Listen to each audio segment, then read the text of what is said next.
Building your case for a VA claim. So here we're talking now about collecting supporting evidence to help you. So we'll start off at the VA first. If you're getting care at the VA, you can request your blue button report. That video is on our YouTube channel as well, which you can find how to obtain your blue button report. We walk kind of through it there for you. But nonetheless, if you come to va.gov, you'll be able to go down here, go to records, and then you'll see here, get your VA medical records blue button report. When you click on that, you'll be taken here. Click on go to my healthy vet. That'll open up this page here. And then you have the ability to click on blue button report. And you can filter the time frame and the specific details that you want for the report to have. So whether it's a custom date range, all records, appointments, medication, lab test results, and so forth and so on. Click everything, click a few things, again, go through and siphon the information that you want so you can have it applicable to what you're filing for. Now, that's one way to do that. Now, another way to get records too, for some folks, go to your private providers, request records from them. For service treatment records or even service records, period, you can look at an SF-180. One thing to note here is it'll give you actual addresses of where to send things. So, for example, you have the ability here to say, I want to get records from the Air Force, the Marine Corps, what have you, where that information may be. This has a lot of information there. You fill out the information, you check off the boxes as needed, and it'll give you the ability to make your request for your military records. You have the ability to go to the VA Records Management Center. The address there is in Block 11, so you can go ahead and get that information as needed. You have the ability to get information from the NPRC, the National Personnel Records Center. That's in Block 14, so you'll see that here as well on the form. Then you have your specific branch as needed to be able to find that. So I would say make sure you get all three of those locations, see what's there. Now, here's another one, a little bit of a lesser known fact. This is one of the sites that I found to be very helpful for me is actually Mill Connect. So if you go to millconnect, .dmdc.osd.mil, just Google Mill Connect, MIL Connect. It'll take you to this site. Now, one of the things here that I have found useful is if you go to correspondence and you go to, for example, Defense Personnel Record Information, DPRIS, you click on that, it'll give you the ability to make a request for your records. So, for example, if I go over here and I want to request, say, my records, I can go ahead and do that.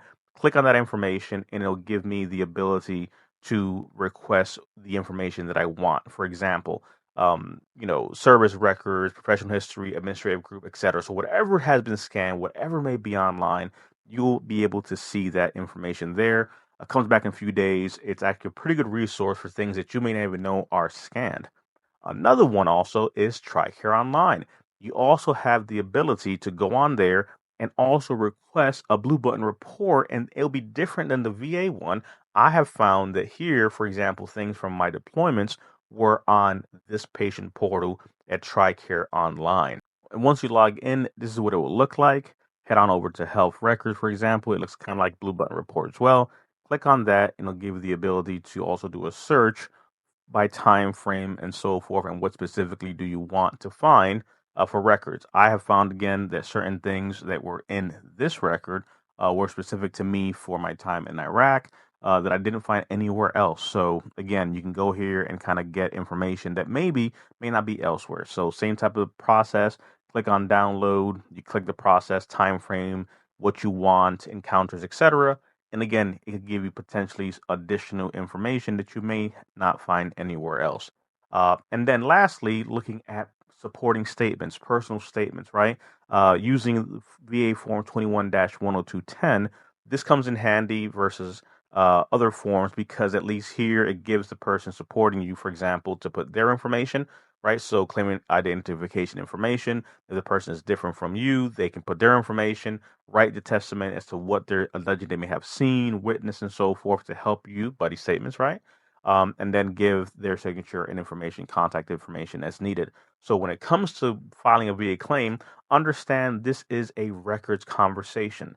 So you want to make sure you're giving the VA everything they need to be able to make a decision, right? So you have your medical records, if you have medical opinions, or your doctor has wrote a nexus letter for you. You have buddy statements. You have your own personal records, and you also have things that you have requested from service. All of this stuff being packaged will help you to help the VA do what they need to do more efficiently, right? So these are some ways to be able to begin collecting your information. Again, this may take time. So you have a year from your intent to file while all this stuff is happening and you're requesting records from private providers, VA, service treatment records, buddy statements, all these different things.